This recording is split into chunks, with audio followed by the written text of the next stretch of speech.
Good morning, everybody. Welcome to First Church, First Center for Religious Science here in New York City. Welcome to all of you who are on Zoom today. We're grateful, happy, honored that you're spending your time with us. Special shout out to anybody who's new on the call. Let yourself be known so we can say welcome to you. Whether you're here in person or connecting from afar or finding us through any of the online platforms, YouTube, Facebook, where we have all of our lessons available to you 24 hours a day. However you have found us, know that you are important and you're a cherished part of our center and this gathering. We acknowledge that today's gathering is quite extraordinary. Lately, we've been having between 150, 200 people on most of our broadcasts, and our numbers are increasing, and that's exciting for us. And so we want to extend our deepest gratitude and thanks to all of you for making us successful, your presence, and your participation. People are loving and responding to the lessons, and they're loving and listening to one another as well. So we've got a great formula here. We're very excited about it. Your energy and your engagement mean the world to us. We're doing our very best to keep up with all the comments, questions, requests, your sharings, responding to your sharings. We're doing our best to keep up with you all with as much love and attention as possible. The outpouring of goodwill, connection, and engagement has been overwhelming, and we're truly humbled by the fact that these lessons are touching so many people, so many hearts. Today we're going to get into an important topic that's timely, a message that's at the very core of our existence. I come up with different titles. This lesson is entitled The Eternal Reality of Peace, and you'll see why as I get into it. So this is a message that's at the very core of our teaching and our existence. Before I do, I have a little story for you to amplify our message. It's a story of the eagle and the chicken. How many of you know that story? Any of you guys know it? No one seems to here. This is a younger group. Well, there's a wildlife expert was walking through a dense forest when he stumbled upon a young eagle. The bird had fallen out of its nest and was adopted by a farmer who raised it among his chickens. The eagle, growing up in this environment, believed it was a chicken and behaved as such, scratching on the ground and pecking at the seeds. One day, the wildlife expert looked at the eagle and said, "This bird is not a chicken, it's an eagle." And he decided to help the eagle realize its true identity. So he took the bird to the top of a mountain and urged it to spread its wings and fly. But the eagle was scared to death and uncertain, believing itself to be just a chicken. It looked down and saw the chickens way below, scratching on the ground, and he went down to join them. Undeterred, the next day, the wildlife expert took the eagle up to the rooftop of the house and encouraged it to fly again. Once more, the eagle saw the chickens right on the ground below him and believed that that's where he belonged.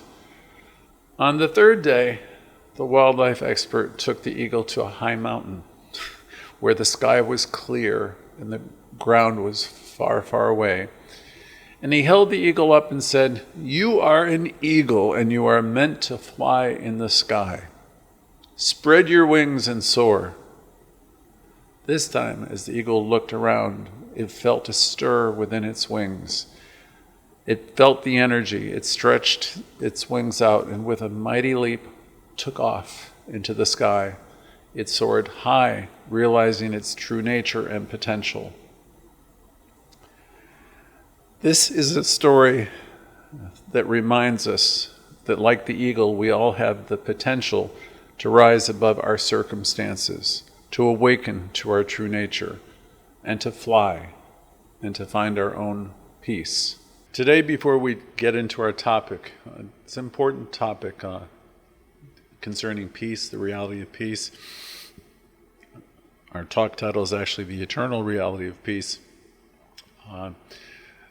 This is a message that goes to the very core of our teaching, where we try to uncover and embrace our inner nature, our inner peace, which is our true nature. We at First Church are here to remind you in every class that we do, every gathering that we have, that you are the most important thing in the world. We tell you, we teach you that you're the whole bit. You are an individualization of this God life. You are one with the one. I've been studying this and teaching this for I don't know how many years, a long, long, long time. You are one with the one. You are part of everything, and deep within the center of your being is this infinite love, this intelligence, and it responds to you all the time. So the thing to understand, to keep it simple, is you are endowed with amazing power beyond probably your anything you could ever apprehend or know. And this power is waiting to be acknowledged and used for greater good. As you come to the center, your support of the center helps us create a global community, a community of love, wisdom, and spiritual awakening. If any of you feel moved to support our work, you always can. There's options in the chat room, or you can send checks if you prefer. Or you don't have to send anything at all. We are supplied and supported. But if you feel so moved to support us, you can. The main thing to understand is that we're committed to the teaching. We're committed to reminding you of the truth of your being. We're committed to reminding you of how valuable you are in a world where maybe you're bombarded with messages that you're not enough. This is one place where we're going to keep on telling you that you are the whole bit. As Raymond Charles Barker said, you have everything you need. You have what it takes. The conditions that are in your life don't have consciousness. You have consciousness. And what that means is whatever is there for a purpose, for a lesson. It doesn't define you. You have consciousness, and you can change anything. So with that in mind, let's get into our lesson today.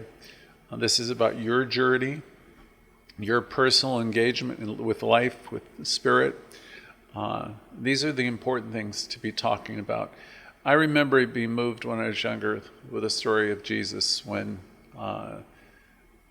his mother was asking him to help her with various things, and his response was he had to be about his Father's business, which meant he was at a juncture in his life where he realized that he needed to be about what we call Spirit's business. And many of you are in that place right now where you're I remind a song, That Doesn't Impress Me Much by Shania Twain. You're on to bigger things.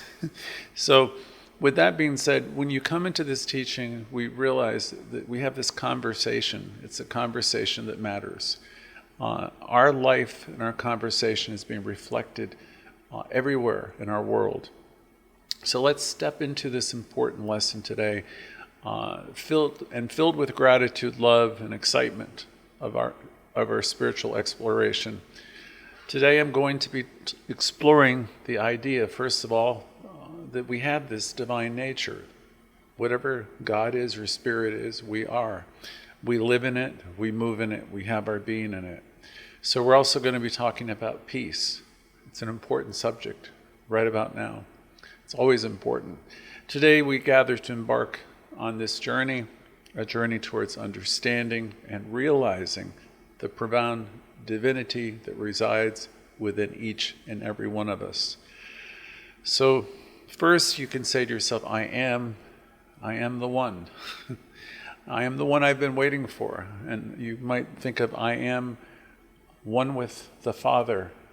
I'm one with the Father, Mother. I'm one with the One. I'm one with whatever you might want to call it, or however you might want to think of it.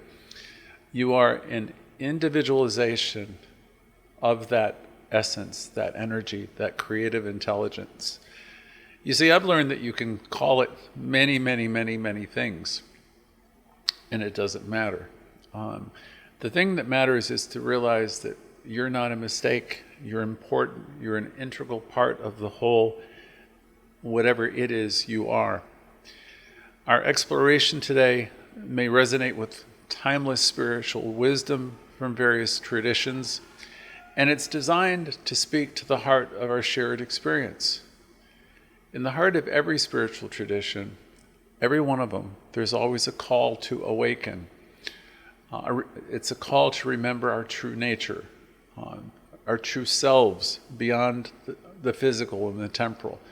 I mean, where a lot of us were concerned about the cars we drive, the clothes we wear, our relations with people and all that, but most of these spiritual traditions have a common denominator, which is a call at the heart of every tradition to wake up. I'll give you a couple examples. Some of you may know the Buddha story, and I'm going to abbreviate each of these very briefly. In the Buddha story, a prince realizes that life is not just about being rich and happy. He finds peace and happiness by understanding that everything changes, and it's about the importance of being kind to others. In Christianity, my favorite parable, the prodigal child, a young man wastes all his money and makes some very, very bad choices. And he finds peace when he goes within, or when he turns to the Father. The idea of turning within or turning to the Father, there's an instant restoration. The Father comes running to the Son. In the Gita, which is Hinduism, a warrior is confused about fighting a battle, and the warrior finds peace and courage when he understands his true duty and connects with the divine, when he wakes up to that.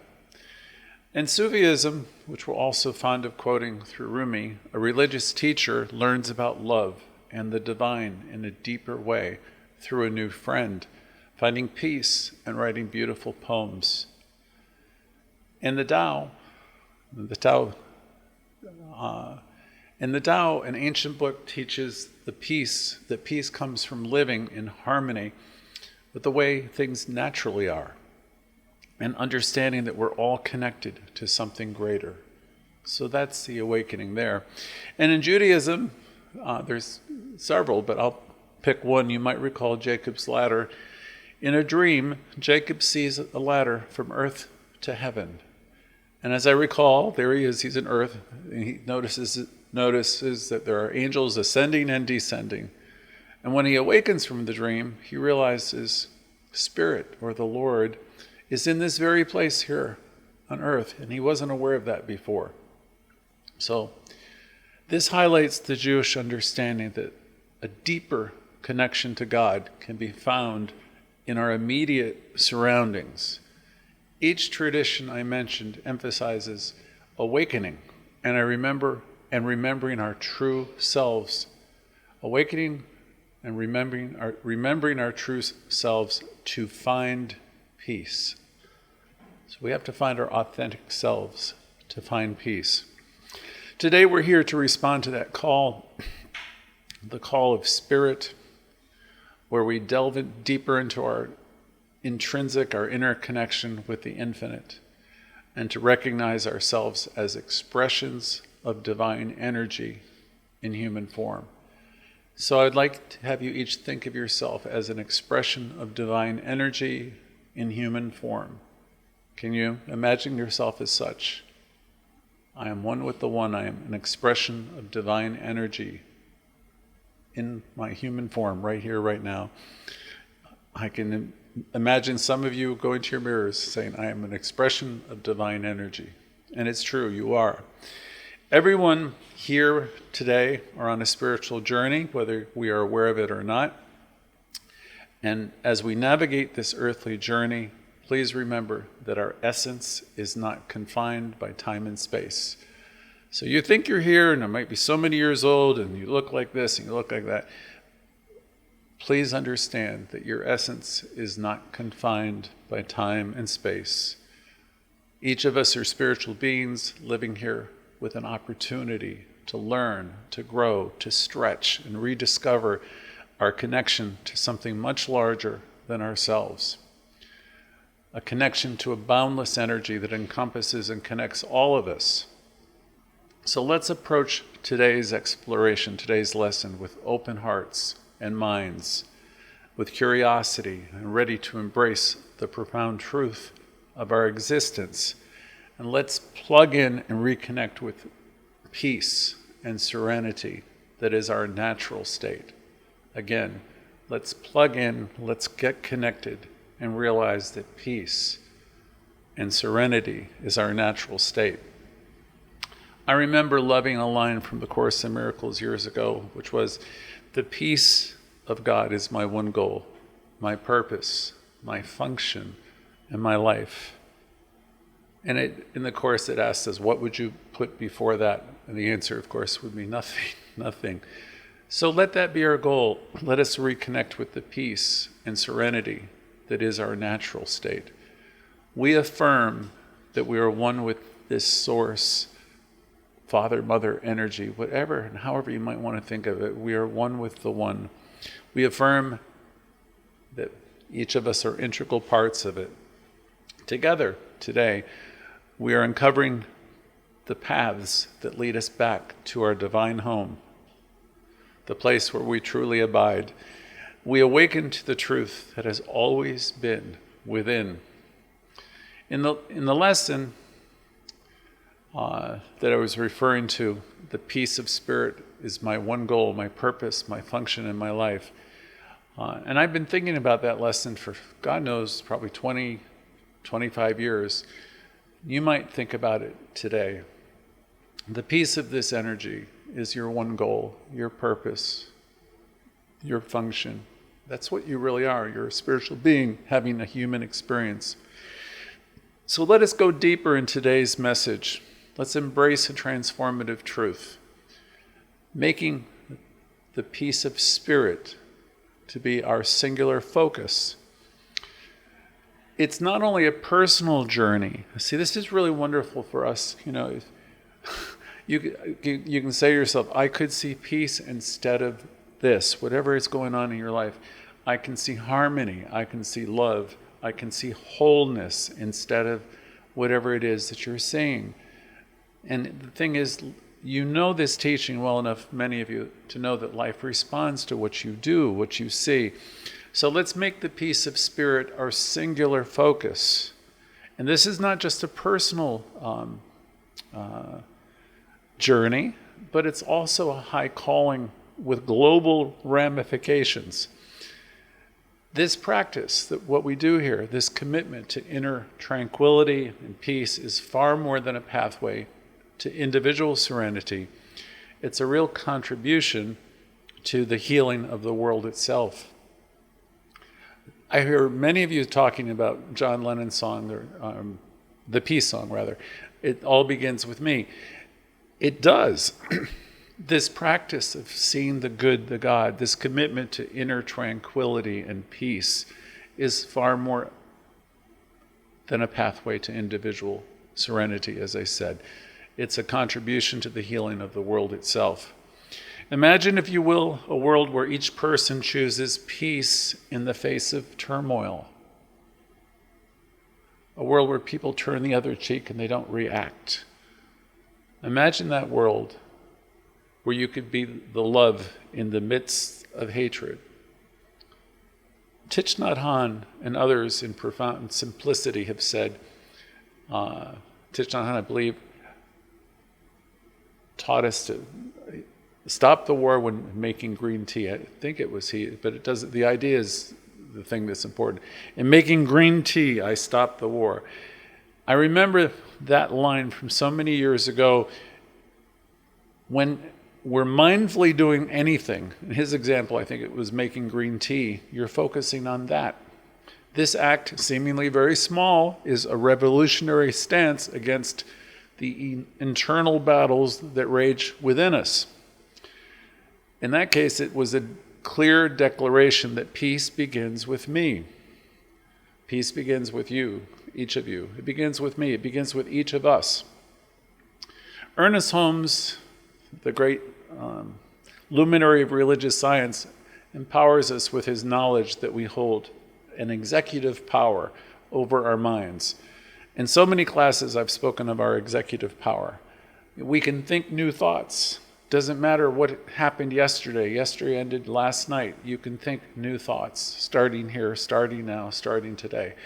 It's never too late to turn your day around. Even if you've been having a long and tough day, and well, no matter what it is, you can begin again. You have this executive power that Ernest Holmes spoke of. We have the divine authority to transform our thoughts, to choose peace over conflict, to choose love over fear. Say to yourself, I could see peace instead of this. I could see wholeness instead of this. I could see the love of God, the truth of life instead of this. You can, you certainly can. This can be your mantra. So each of us can take this teaching to a deeper level if we want to. I'm remembering from a 12-step program years ago, there was a saying.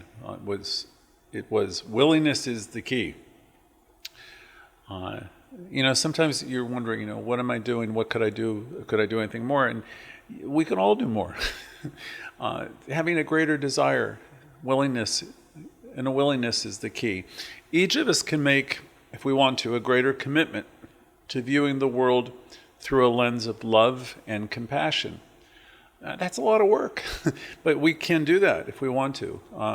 As practitioners of New Thought, some of you are very new to the teaching. We're here to see the good. We're here to see the good, the God, the good. That's our preoccupation. That's what we do. We learn to be lifters. We're not here to see the faults. We're not here to be fault finders. We here understand that we're on a journey of learning to see the good, or as Edwina Gaines used to say, the good and the God. That's our preoccupation. We're here to see it in everything and in everyone. We're here to see it even in people who, at first glance you might start to judge, but we realize our job, our function is to see this good, to see this divine in life, and to see it in everything all the time. Because we understand that Spirit is unfolding perfectly, always, in every place.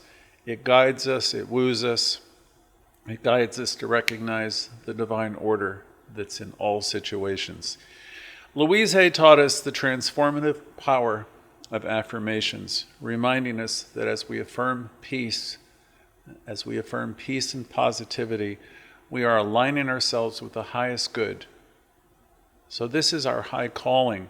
It's the practice that extends beyond the walls of the center, beyond the confines of our individual lives. It's a commitment to being agents of peace in a world that's yearning for solace and understanding. Perhaps that's why hundreds of you are signing every week and hundreds each month to our group and connecting with us in ways we've never understood before. Souls are longing for peace, and they're looking for places where they can be nurtured. And so as you come here each week, remind you of the truth of who you are and what you are, and create a safe space for you to be reminded. So let us embrace this gathering with enthusiasm and devotion, for what we offer is a profound pathway to freedom, joy, and fulfillment.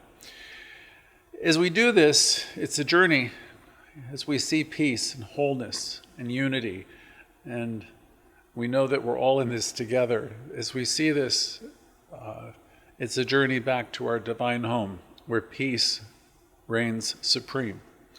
Remember, the peace of Spirit is not a distant goal. It is your very true nature. It is your eternal essence, that of peace. It's the unshakable calm that you abide in the midst of chaos, the quiet strength that sustains us through the trials and tribulations. And peace is the deep well of joy that comes up even when external circumstances are challenging. In our New Thought tradition, much like the mystics of old, we understand that our true work, our inner work, lies within the silent chambers of our own minds and our hearts. We recognize our personal power and the power of the affirmations have in shaping our reality.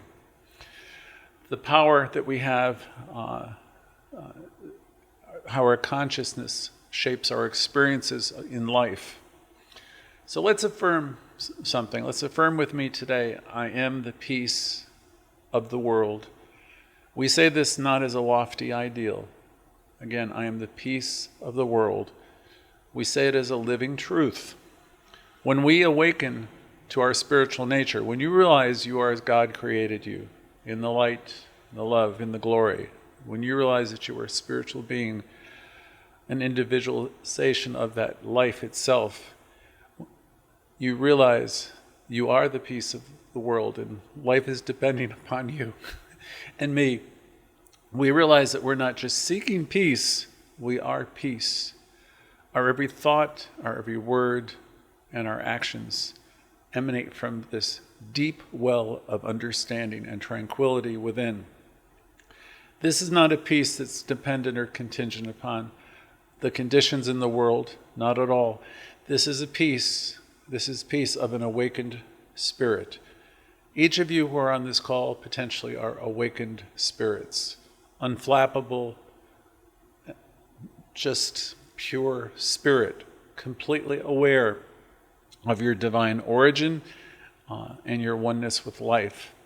This is the peace that is available to you. This is the peace also that passes what they say, all understanding.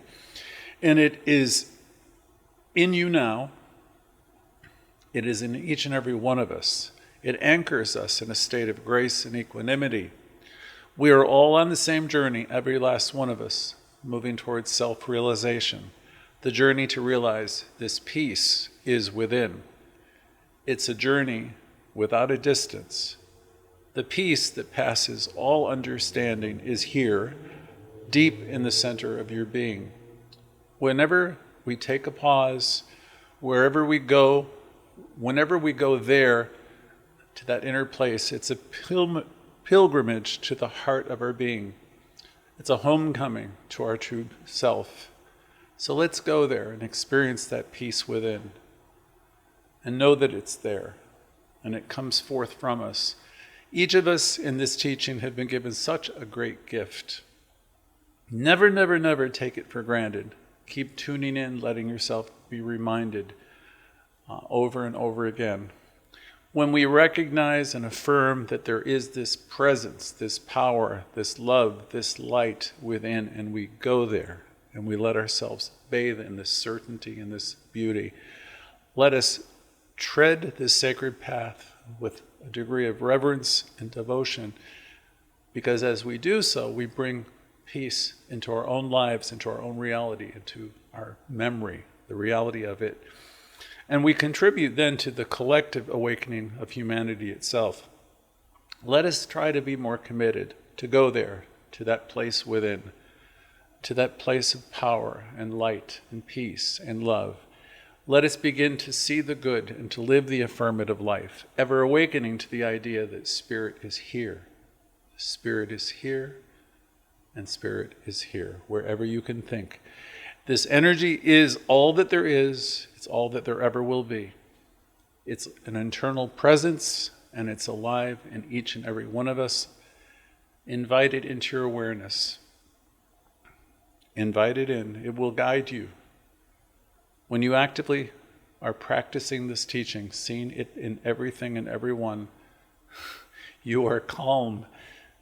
A wise person once said, "Peace does not mean to be in a place where there is no noise, trouble, or work. Peace means to be in the midst of all those things, and still be poised, calm in your heart." And from the Psalms, always calm yourself, be still, and know that I am God. Yes, be still, and know that you are the thing you've been looking for. It's wonderful to get together and contemplate peace together. Together we form such a force for good in the world. It's wonderful to get together and contemplate peace in our journey together today. I want to express my gratitude for each and every one of you, for your presence, for your love, for your energy, for your support of the center, mostly for your open hearts, your wonderful sharing, your wonderful expressions. We are teachers to one another, your willingness to go deeper, to more deeply embrace the truths that we've talked about, we've explored. And just stay with it. Stay with it. Please stay with it. And embark on this transformative journey with us. As you tune in, as you stay, as you share, it says a lot about your commitment to your spiritual growth and the betterment of our world altogether. Let us carry forward the sparks of wisdom and the waves of love that we've shared today and that we will share as we get into our sharing section. And let's extend them outward to every corner of our lives and beyond.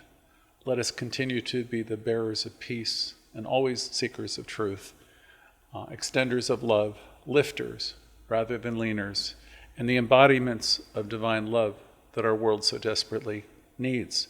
And remember, this is not an end, but rather a beautiful moment in our ongoing adventure of spiritual awakening and communal growth.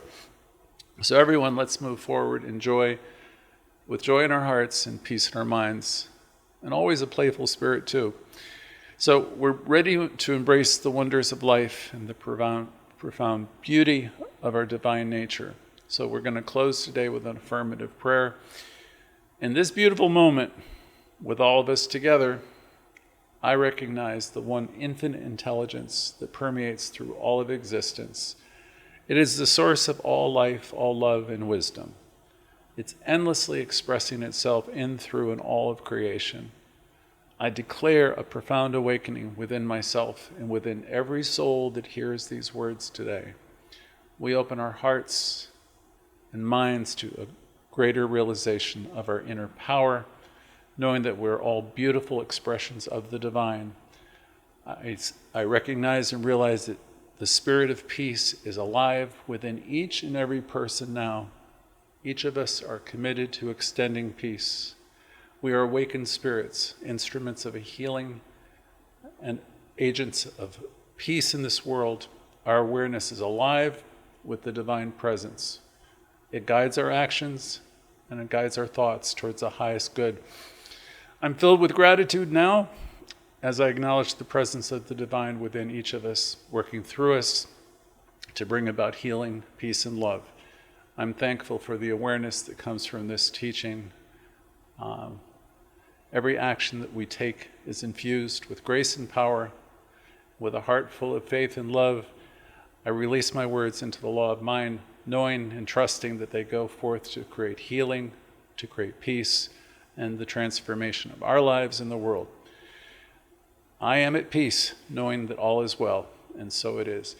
Thank you, everybody. Stay tuned. We're going to be listening to all of you at the other side of the break. Thank you, thank you.